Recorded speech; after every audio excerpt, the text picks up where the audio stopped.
Hello, everybody. My name is Alex, and this is the third episode of our podcast, Reframing Modern Medicine.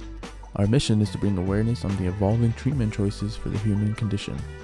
This episode, we interview Gloria Valencia, a family and marriage therapist.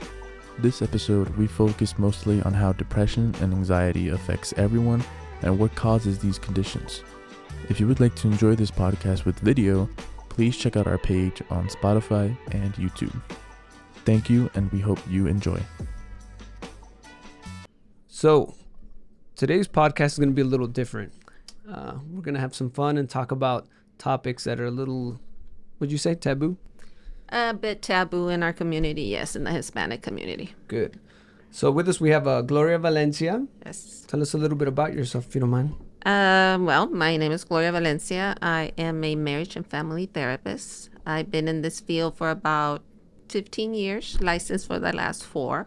I have worked with what we call the hard to service communities, which is the chronically mentally ill, children in foster care, that kind of stuff. And I work with women, children, well, let's just say children, just a little bit, but more is women, adults, teenagers. And I've been in Vegas for about 10 years. I moved here from California. I came here after I graduated because the opportunities for me would have been better here as a bilingual therapist. There's more opportunities here than in San Diego. As in San Diego, everybody's bilingual. Yeah. So that was one of the reasons to move here. So that's a little bit of what I do. Great. So today, we talked about this earlier, when I saw you last time. We spoke over the phone about talking about depression and anxiety and how it kind of plagues every culture, really. But yes. What is it? How would you define it exactly? What is it? Well, there are 2 types of depression. They're what we call situational, which is you lose your job, you end up a marriage, somebody passes, that kind of stuff. That is something that's happening in the present, a situation that's causing you to feel sadness, to feel maybe loss of interest in things that you like. And then we have what we call clinical depression, and that's more of a medical condition because basically the chemistry in your brain works differently, so that you would in a clinical depression, you tend to be more on a depressed side naturally, right? There's not necessarily anything in the environment is the root of it, but your environment also impacts how that is processed through your life. So when you have clinical depression, it is a medical condition. You must see a doctor. People use some people use medication, not everybody, and it's more of a long-term issue. Some people are in medication pretty much their whole life to be able to maintain a certain level of function. Because depression can be very debilitating. Depression is not just what's going on in our head. It also represents itself physically. The fatigue, right? Headaches, too much sleep or not enough, too much hunger. You get hunger, increased appetite, reduced appetite. So there's a lot of physical symptoms that also impact your mental health. And so is depression, would you say is it more common or developed at an early age? Is it a genetic thing?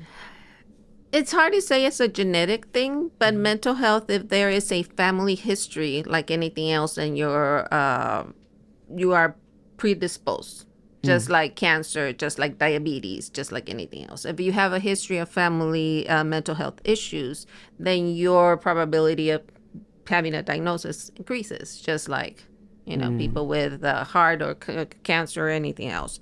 As far as how it represents, it's different. For some people, it could be something that happens, like a trigger.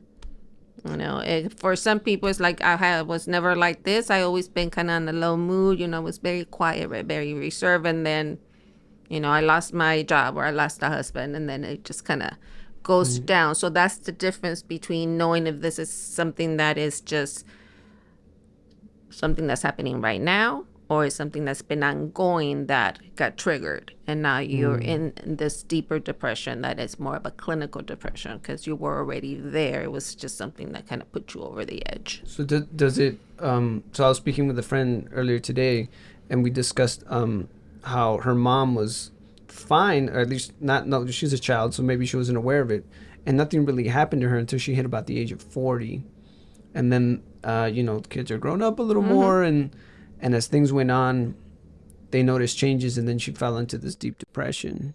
So it's, Well, with that one, you also have to think about the cultural aspect, right? If I know, like, maybe people in their 60s or older, that's your role. Your role is to be a mother. So what do you do after your children are grown, right? If you always had all your focus was on your children and you don't know how to transition to be an empty nester, to be able to reconnect with yourself. So that might have been what she noticed, that her mom all of a sudden found herself without a purpose. And also, I guess, because I've also have other friends and other individuals that are just suffer, they're maybe bipolar, and then they also suffer from depression and these things. So how does one try to communicate to them and from an altruistic perspective, and hey, I want to help, and provide some form of Guidance, insight or guidance in some way, but without being too what is the word, just maybe too aggressive or too nosy, metido, as we would say. Like, let me tell you how to live your life. I don't want to tell them that either. Well, I think it all depends on your relationship with the person. It could be something with the parent. It's like, hey, mom, I just noticed that, you haven't been yourself lately. Is there something that might be bothering you? Is there something that I can do for you? That could be as simple as that. Say, I have noticed this. Are you doing okay? Because most people, if you go out, it's like, you look depressed, they're going to be like, well, no. But if if this is a relationship that you have, right? So your face, that's just the way it is. Yeah. And I'm like, no, this is my resting face, right?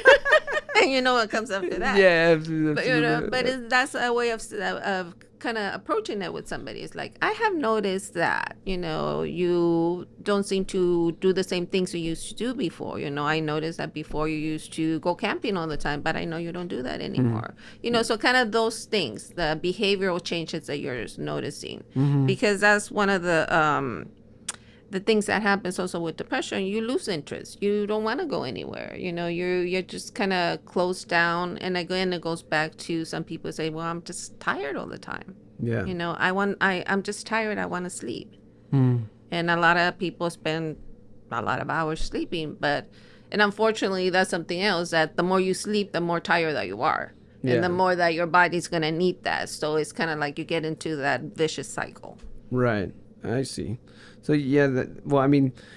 for myself, I see it come in the door, or I suspect it's in the door. I can't say I've ever experienced it, so it's very hard for me to understand it, to feel. I've heard of some people say they hate themselves, they really just feel like they're the worst, and even thoughts of like suicide and things of that nature. And that's also very, again, with the loss of interest, hopelessness, worthlessness, because again, you're having a very negative thought pattern, right? If I see everything as gloomy, as sad, that's all I'm going to see, and that's all I'm going to feel. So the symptoms are, if you have certain symptoms, the first one is, are you sad? How many days of the week are you sad? Is it 3 days of the week? Is it 4 days of the week? Is it every day of the week that you can't get up? Did you lose interest in things that you did? Yeah, and sometimes it is the suicidal thoughts. Yeah. And some people may have suicidal thoughts, but not necessarily a plan. They may say, I'm just tired of being here.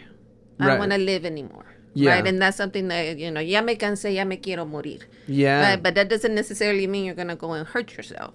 It's just a way of expressing. Right. So that's where the cultural parts comes in when you're meeting with a therapist. They understand that is more of an expression, not necessarily a thought or a feeling that you're going to act upon.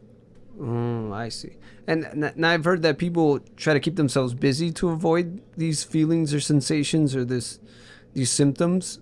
Is that very common? Like I just keep myself busy to avoid it, to avoid feeling, in general? Actually, most of the time we are not good at keeping ourselves busy. One of the skills that we teach in therapy is thought stopping.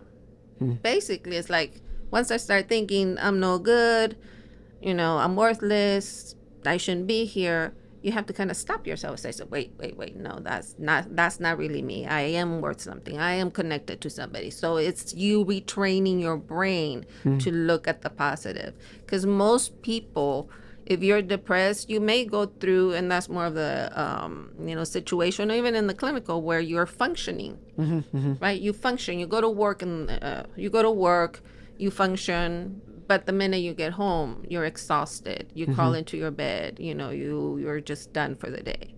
So it's like a functioning alcoholic. A functioning alcoholic is someone who's dependent on alcohol but is still able to function effectively within their daily lives. That means that they'll still be able to continue doing many of their daily tasks, just like going to work.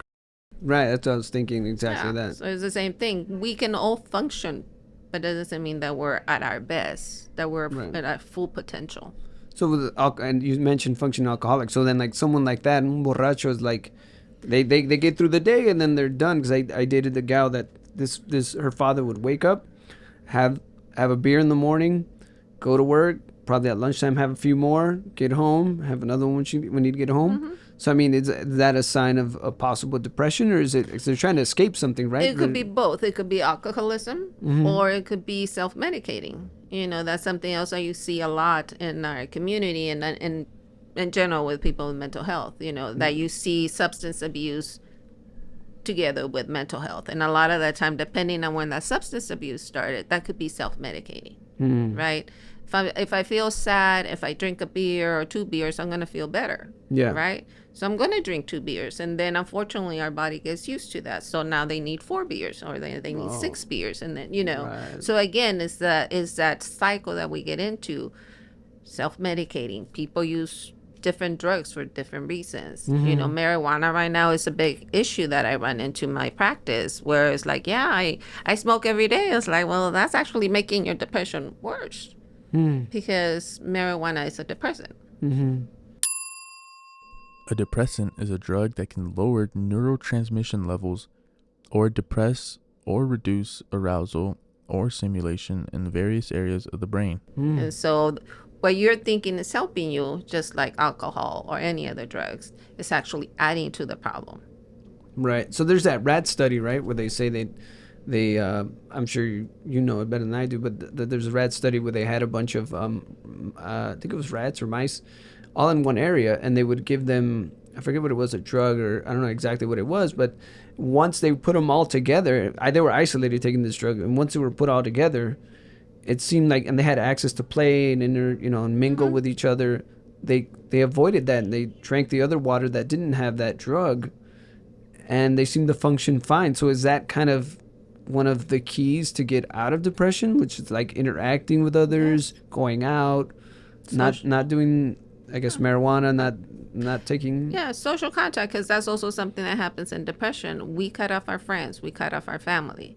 So how do you get back into it? Reconnect with the people that you care for. That's your social support, right? Do you have family that you can hang out? Do you have activities that you like to do? Again, that's something that I encourage my clients. It's like, who do you hang out with? What do you do? Oh, I don't have any friends. Meetup. That's my new thing. Going to the meetups, right? Okay. There's book clubs, there's walking clubs, there's this club, there's that club. Let's find something that is going to interest you. So again, you go out. Because if you're with a bunch of people that are feeling just as maybe sad or depressed as you are, your mood is going to go down. Your energy is going to connect to their energy. Yeah. Right? And if you are in a group where people are in a better mood, your energy is going to move up to that point. Have you ever walked in where you're like, I don't feel that great, but then the vibe in wherever you are is like really cool, and you're like, oh no, this was really fun, because your energy went up to that space. Yeah. So that's why you need to be connected. You need to find the things that you enjoy. You need to have people that you hang out with, and it doesn't necessarily need to be something special that you're gonna do. It's just hanging out, going to lunch, going for a walk, having a phone conversation. Would that then be a struggle? Like I'm kind of an extrovert, right? And then we have the introverts, yeah. So like, I have a cousin of mine, she's an introvert, and so then, like, she forces herself to go out, she does things, but when she's comfortable with these individuals, she seems very social. Yeah. And when I go in, at least I think in the office when clients come in or the patients come in, I'm always cheerful. I'm like, hey, how's it going? Right. And I think it works. I mean, like it's I feel that it helps them, and I try not to press it to be too happy, because sometimes individuals are just they look wiped out, man, and I'm like, oh my goodness, pobrecita, like, what do I do? Well, actually, if you are that cheerful, you're actually giving them a service, because of course, it was like, oh, I'm having so much fun today, but just keeping your conversation light, keeping a positive tone, that actually is helping the person that you're working on, right? I do talk therapy, right? So sometimes, the mood, I use a lot of humor. Yeah, I'll crack jokes. I'll crack jokes all the time. I had one of my clients, she was, we were talking, and she's like, I taught my friends to be, to be boastful, to, take a stand. And the other day they did it with me. I said, well, isn't that great that you taught him, you gave him a good skill? And she's like, actually, that is true, right? So we laughed about it, right? Something that at first she thought was negative, and then she kind of reframed it. She's like, actually, that was a good thing. Yeah. Right? Because I taught them to speak up. Right. But, yeah, that makes sense. Right? So it's kind of that stuff. And so with you, and I always tell you, you were always so cheerful, you and I, we crack up and everything else. Yeah, absolutely. Yeah. Sometimes a little too loud, but but that's again, I enjoy coming and seeing you, because it's not just the service that you're doing for adjusting and whatnot. It's the conversations that we have. Right. Is that you have a very high energy. So when I leave here, my energy went up to that point. Yeah. Well, some people feel exhausted of it, as they're like, oh, this is too much energy. Like, introverts will come in and say, like, my social battery's low. Right. But maybe it has to do just with the individual, right? Because if it's one-on-one, it's a lot easier, I suspect, with them versus, 3 or 4 or more individuals like that. And even if you're an introvert, you also need to find that space where you are by yourself. When you have your quiet. Sometimes I don't know, I think I'm a little bit of both, right? But at the end of the day, when I get home, don't talk to me. I'm tired. I need my space, right? And I will go out. Like, I have to tell my daughters where I go, but I'll go. It's like, I got to get out of here. I'll take drives down to Arizona, to go do my thing or whatnot. So what do you do in that case? Because, like, I had a partner where she'd come home and she was, like you said, wiped out from doing her job, and she's dealing with a lot of people and it's very emotional. Like, how does one as a partner try to interact with them and still keep a good relationship and give them their space? Because I mean, on a daily basis, an individual comes in and I'm very cheerful, so I'm like, hey, let's just talk for 5 to 10 minutes. What's, how you doing? And sometimes they're very like, meh, or like, So what is the best approach, or what do you feel would be best for someone, that has a partner like that? To have a conversation of what you need at the end of the day.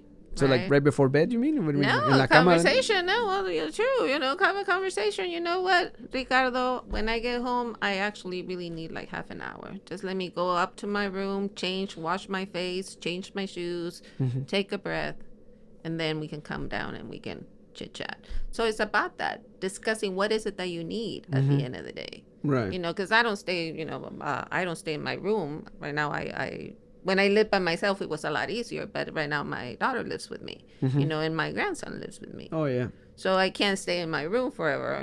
There's a knock, grandma.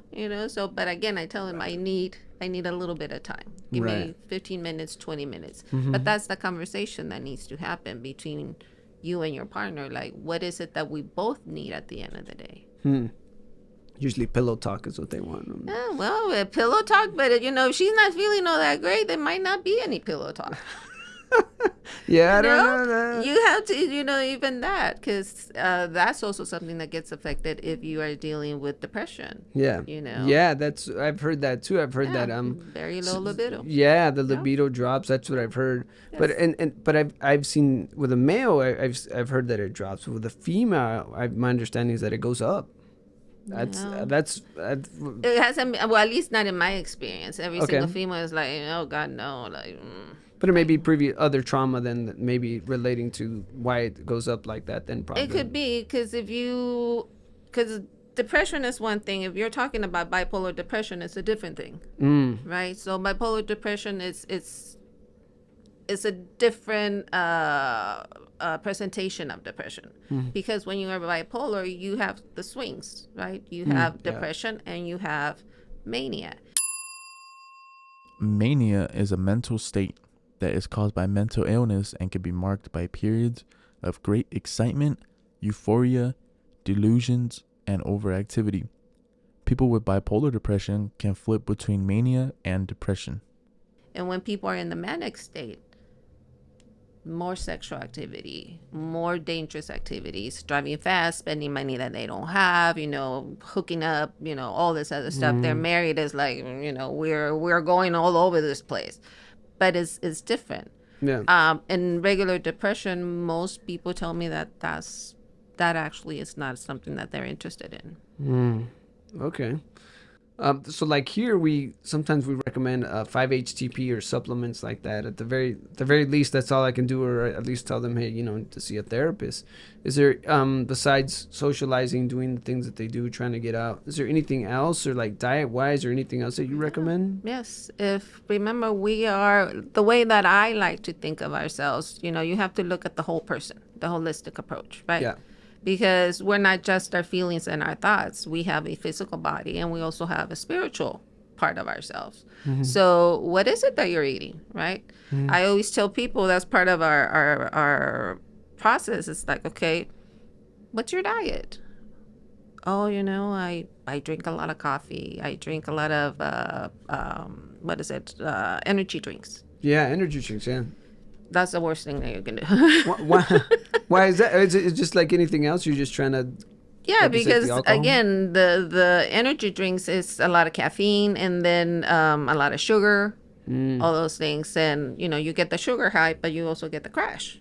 Right? So again, it's what is it that you're eating? If I eat a lot of junk food, I'm not going to be feeling as well. But if I eat healthier, life changes, lifestyle changes. We talk about sleep hygiene. If you're sleeping too much, let's figure out how we can get you out of that. Nobody needs 10, 12 hours of sleep.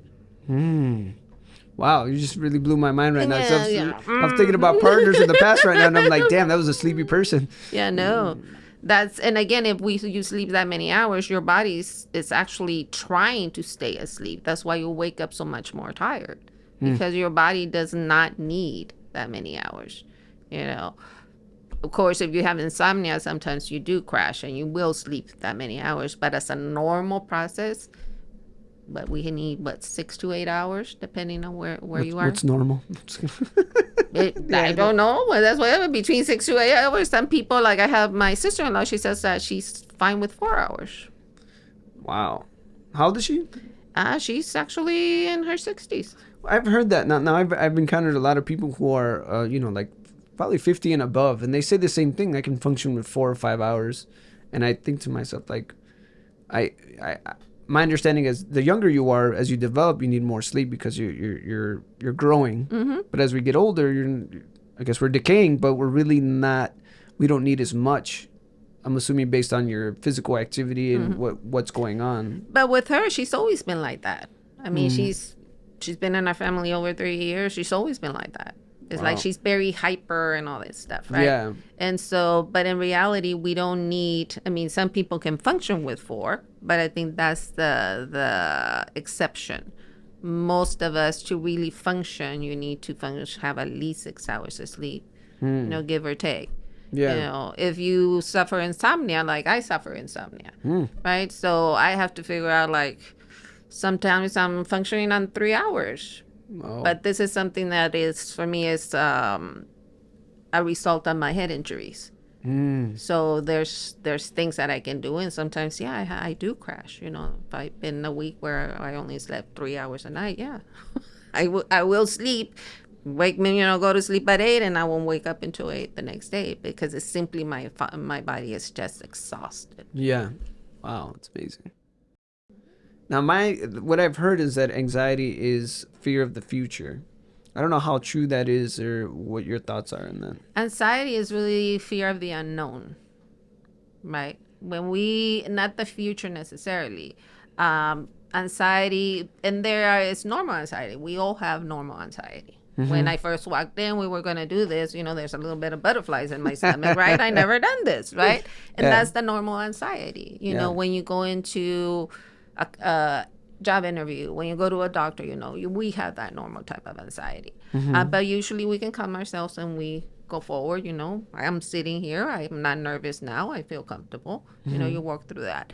When it's a clinical issue of anxiety, this is where you have physical changes, right? The heart pounding, the sweating, the problems breathing, all those things, those are physical symptoms of anxiety. And then the mental symptoms is like, oh my God, people are judging me, something's gonna happen, and I'm gonna pass out right here, all this fear issues. And then because your body is responding, a lot of people start thinking that they actually have a medical issue.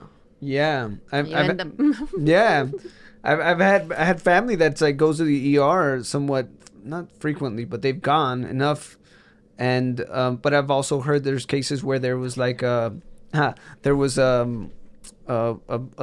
my patients came in and told me, well, there's been cases where women have been sent home to die because they didn't do EKG or any kind of exam regarding their heart. And this is in the past, I'm suspecting, when she was telling me all this, and I was just like, oh my goodness, like that's terrible. You're just having, this is in the past, so they're just telling me you're just crazy.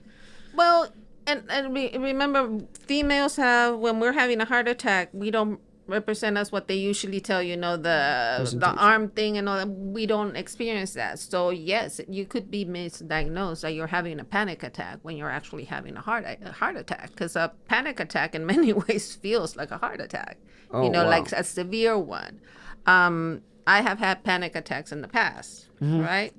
But I know enough that I know it's just a fear of whatever is going on with me. So let's differentiate then. So we're talking about anxiety, and now you're giving me a panic attack. So what would be like So a panic attack is just a severe form of anxiety. That's when you're really losing it. That's when all the physicality is coming in, right? Like, again, we all have anxiety, but when your anxiety gets to the point where the heart is pounding, you're sweating, you can't breathe, that's a physical reaction, and that's a panic attack. So it's anxiety levels are just increasing until you get to the point where you're having a panic attack. And a panic attack is different, right? For some people, is that they're going to the hospital because they actually think they're having a heart attack. For other people, myself included, I get fear. I'm fearful. It usually happens when I'm driving, which is quite fearful. It's a lot of driving. Yeah. You drive, is one of the first things is that I need to slow down. Right? I need to protect myself. So that's all that fear that's coming up. I drive my car all the time. I go over this bridge all the time. But if I'm in that place, is that I have to slow down my speed because I'm going to crash. That's the fear, right? That's the unknown. Yeah. Yeah. Well, people don't know. I had a patient, and he would say, I drive to California and I'm very tense in my shoulders. And so he came in and we were making progress. He was feeling much better, but he still had it. And then one day I discovered, when do you feel it? He's like, when I get on the freeway. And I said, I want you to drive on the freeway when no one's around. Focus on your breathing and go get on the freeway and see how that feels. And then 2 visits later, he's like, all right, it was great seeing you, Doc. I'm done with you. And I was like, oh, man. I was like, am I that good? And he's like, yeah. He goes, that's exactly what happened. I went ahead and I drove and I focused on my breathing, and I realized, oh, my gosh, it was just 'cause he had a car accident right when he got on the freeway. And that's what triggered, like you said, the trigger of oh, my God. But he didn't even know he was doing it every time he got on the freeway. Right. And I was just I was like, damn, I'm in the wrong line of work, maybe. But maybe, what did I tell you? Maybe that's your next adventure. You told me that the first day one of the first times you met me. You're like, we need more Spanish male speaking, therapists. And I just sat there. I'm like, what else do you want me to do? I can only do so much. I'm like, you got to be kidding me. No, and again, anxiety is that a lot of times it's identifying your triggers, like what causes your anxiety. For me, I know that when I get to that point, I'm usually quite tired and I'm stressed, right? And so that's why I come every 2 weeks, right? Clockwork. Clockwork. That's why I come every 2 weeks to have that work. Of course, you have to do the life changes. Try to exercise. What kind of food are you eating? If you drink or smoke, you need to cut some of those things out. Who do you hang out with? Who do you spend your time with? Because a lot of times that could be your trigger. Who are you spending your time with? Well, what do you do in the case that you live with that trigger? That's, you know what I mean? Like, not to use you as an example, but there's families, right? Right. Where, the daughter's there and then you have a mother and then you live with them and you can't really escape it, although there are certain times where, you bring your daughter to be taken care of by the grandmother. Mm-hmm. Where is, how do you deal with that when it's within the home and it's within the walls that you're in?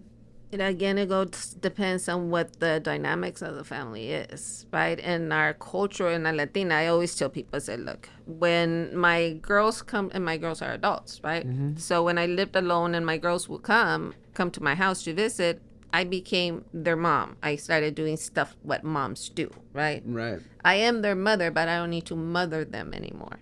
Right. Right. So when an adult is, again, developing those boundaries, like as an adult, what's mine and what's yours? Because in our community, again, we're a community that we are connected, the extended family. Everybody's in our business. Everybody has an opinion. Everybody needs to tell you what to do. That's very anxiety causing. And that's a cultural issue. How do we work with that, right? How do we set boundaries with mom so mom doesn't come and tell you, why are you dating that girl? She's no good for you. Or whatever the heck it is, right? Yeah. Or that's not a good job. O limpia eso, do it right. You don't wash the dishes like this. Do exactly. this. On do piso, this. Yeah. All that judgment. Oh, yes. Right? Que flojo, no limpiaste aquí. Mira cómo tienes el cuarto, que no lavaste los trastes. And all that is just like... picking. Yeah. And that can be very anxiety causing, especially if there's no good boundaries where you can actually ask mom not to do that. Well, why? Like for people who are, let's say, older, what do you do with individuals that are kind of hard set in their like ways? Because that that happens. Like la abuelita that wants it this way, or mom says this, and they're very like, this is the way I like it, and this is the way it's going to be done in this house, and you're like, oh my god, like, all right, well, what do you do in that case? Well, it all depends. Can you move out? Right? Yeah, no, it's true. I mean, can you move out? No, but again, it's having those conversations because in our community, you don't tell your mom no. Right. Yeah. Right. Absolutely. I mean, my mother's still alive. She, if she tells me to do something, I'm like, okay, let's see how we're gonna deal with this. Yeah. But again, it's those boundaries. How do you deal with them? You have conversations. Yeah. You ask again, like, how what's going on, Mom? Because a lot of the times we go back to this person that started having depression after 40 when her children were grown and maybe out of the house. Yeah. Right. Grandma and mom they still have that mother role. Yeah. That's still they're still telling you what to do because you're still their kid. Yeah. Doesn't matter that you're an adult. You're still their kid, and they're gonna tell you what you need to do. I know. Yeah. So, and again, it's having those conversations. Yes, Grandma, I know you love me and I know you really care for me, but how about this? So, you know what? I really don't appreciate it. And some of those conversations are not easy to have. Yeah. They're hard when they're, like I said, stuck in their ways, as they say. Yeah. I think about that all the time. It's tough because you want to please them. I tell my mom no, but it's only when it's unrealistic. I'm like, but I'm, as a male, I'm very logical. Like, Mom, You can do this or you can do that. I'm like, come on, Mom, this doesn't make any sense. We can't give you all this and then, so then that works. But then in regarding, what about in the case of like the father, right? I think about often how, depression hits, we talk about the mom and anxiety, but then we have a father where oftentimes when the family is separated, the father, most of the time, it's like, I had a family, now my family's gone. Mm-hmm. And they struggle with that. And I have individuals that have a hard time, the males don't talk about it, as you know. And so it becomes a real issue because they just work through it, like by ignoring it. Mm-hmm. And that's the thing, they actually are not working through it. When you ignore something, right, you're just pushing it down. Right, and in males, suppressing it. And in males, especially, you will see a lot of anger, right? The mm-hmm. short fuse, maybe a lot more drinking. Mm-hmm. In our community, there's older males are more, the drinking, the vino, cervezas, whatever, that's more of the drinking stuff. And that's a way that they're self-medicating. Mm-hmm. The anger pops out because they don't know how to tell you. In our community, we don't teach our boys, well, in general, we don't teach our men how to say, hey, I'm sad. Or you know what, you this hurts me. Or you know what, I don't want to deal with this. Yeah. We don't talk about that. We don't say, I'm sad, I'm angry. In men, depression shows more as anger. Yeah. I'm angry, I'm pissed off, you're this, whatnot. But it's more of that underlining. But you also have to look, what else is going on in that person's life? Yeah, because I had a gentleman come in the other day, and he told me that he had he was divorced, and she took the home, and then the kids, and then I think she may have lost the house too, and then within that year, whatever, there's that transition. Then his father passed away, mm-hmm. and then it was all fairly recent, within 3 years, and I told him, you probably are still grieving, and you need to, I don't know if I was right, but I told him, logically speaking, we are not very emotional, because if we were, women, we wouldn't be able to protect and serve and do the things as the male roles are generally when you're in the family. Mm-hmm. Because if we get really emotional all the time, or something happens and we lose track and sight, at least from my perspective as a male, to protect and stay focused, the task at hand when we're living, in a family structure. But I told him, I felt that you had to look at it from a logical perspective, in that he had to feel those emotions. He had to allow himself, make time for it, and mm-hmm. really process that.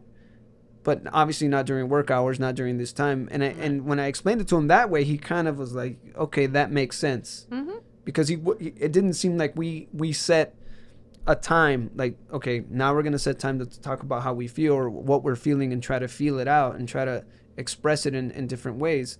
And I think when I told him that, it made sense to him. And I don't know if that was the right approach, but it just made sense to me, because it's like a logical system of like, okay, something happened, you should feel a certain way, so let's explore that. Mm-hmm. And do it at a time where it's not going to interrupt your daily schedule or life, etc. Yeah, and you gave him something that at that point sounded is what he needed to say, right?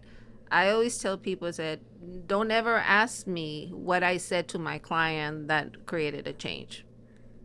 Yeah. Just whatever happened in that moment, and that was appropriate, and that's what you said. Yeah. Right? So I always say, like, I don't know what I said to my client. Like, I really don't know. There will be some sessions where I'm like, oh, that was such a good session. Then my client's like, not really. It wasn't all that meaningful, right? And then they'll come back, it's like, oh, we talked about this and that, and I'm like, okay, whatever it was I said was the appropriate thing to say. Right. So if you're always looking, if you're not trying to serve your own purpose, you usually are able to say what the person needs to hear. And there's no formula. There's no formula. I can say some really tough things to my clients, like really tough. Like, come on. You can't be coming in here with the same thing every week. What are we doing here? Yeah, I think that's fairly common, isn't it? Like, I've got patients that come in and they say the same thing. I have one guy that he swears he's like, oh, I think my hip's off and it's broken or something. And he goes to ER and gets x-rays. They know him at the hospital, but it's like, I'm like, I think you need to see a therapist. Well, he might be a ¿cómo se llama? People that are hypochondriac. Yeah. Hypochondria is a type of anxiety disorder, and it is also known as health anxiety disorder, as people who experience hypochondria are extremely anxious about their health and are always worried about being either sick and or injured. Because that's also, again, that's something that people need attention, right? There, and it could be maybe something happened when he was a younger person. Yeah. That he's never felt that he's been important enough, that he's always had to be something going on for people to pay attention. Remember, good attention or bad attention is the same. Yeah. A little kid that throws a fit. Why do they keep throwing fits? Because that's why they get the parents' attention.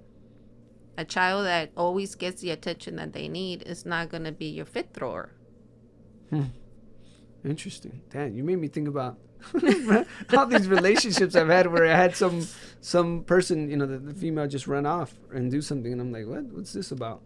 Now that you mention it, that's probably the case. Yeah, because again, you have to look at the person. If we are self-aware, then we know that, something's going on. Because nobody can make us happy. I cannot make you happy, and you can't make me happy. I could try. You can try, but you're going to fail. Why? Because I only know right now I'm kidding what I need. Exactly. But so many of us do try. How Yeah. many of us stay in relationships where we're trying to help, we're trying to fix? Right. Yeah, there's one that said, I'm done trying to help men and get to their full potential. And I thought to myself, well, that's kind of you, but it's tough because some of them don't know or don't want to, I suspect, or are unaware. Well, for me, that actually has nothing to do with the man. That's actually her own issue. Nah. Right? I see. Right? Because I can't save you. Right? Right. And if you talk to this person, you would kind of hear a history of bad relationships.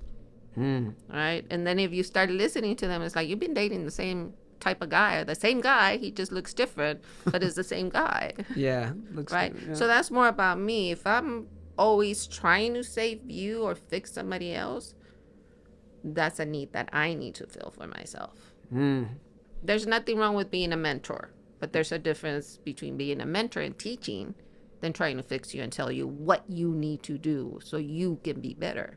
Yeah. Well, we had that conversation with Alex, I think, not too long ago, right? About, he was telling me, what was it that you said? You said, oh, I didn't consider how you felt about it. We were talking about the process of editing and stuff. And then I said to you, like, don't worry about what I feel. Worry about how you feel and the effort that you're putting into your work, because in your mind you've tried your hardest, you did your best. And someone's on the other end is always going to be upset or unhappy or give you this attitude.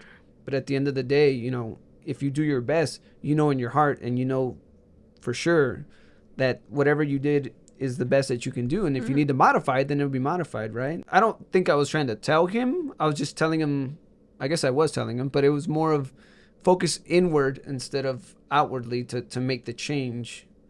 But I don't know if that made sense to me in the moment. Well, actually, that's a good way of letting somebody know. It's like you need to trust yourself. Yeah. Right. Because that's also something that we see in depression. We don't trust ourselves. That's the worthlessness, right? I'm not good enough. I'm not smart enough. I can't do this.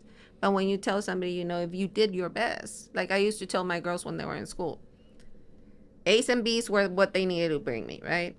But I said, but if you bring me a C and I know that you actually tried, we're okay. But if I know you half-assed it, we're not okay. Yeah, right. Absolutely. So, and that's the whole thing, to tell somebody, trust yourself. Yeah. You're going to make mistakes. Yeah. Because that's how we learn. Yeah. We never make mistakes. We're never going to learn. And we're never going to change. And we're never going to grow. Yeah. If somebody's trying to save me, I'm going back to this person that tried to save everybody. That's why these men never change. Right. Because she was doing whatever they needed to do. Or what she thought. Maybe these people don't need any saving. Maybe they're perfectly fine. That's true. Yeah, I think we covered most of it. The anxiety, the depression, I think it was pretty good. I think it'd be good to end here. And this is Reframing Modern Medicine. Thank you for listening. Thank you for listening, and we thank Gloria Valencia for coming onto the podcast. If you enjoyed listening, we have another episode coming out soon with Gloria, where we focus mostly on how family can affect mental health. If you would like to check out other episodes of our podcasts, please visit our page on Spotify, YouTube, Apple Podcasts, Amazon Music, and iHeartRadio. This is Alex signing off for Dr. Rivas. Thanks for listening and or watching this third episode of Reframing Modern Medicine, and we hope to see you again soon.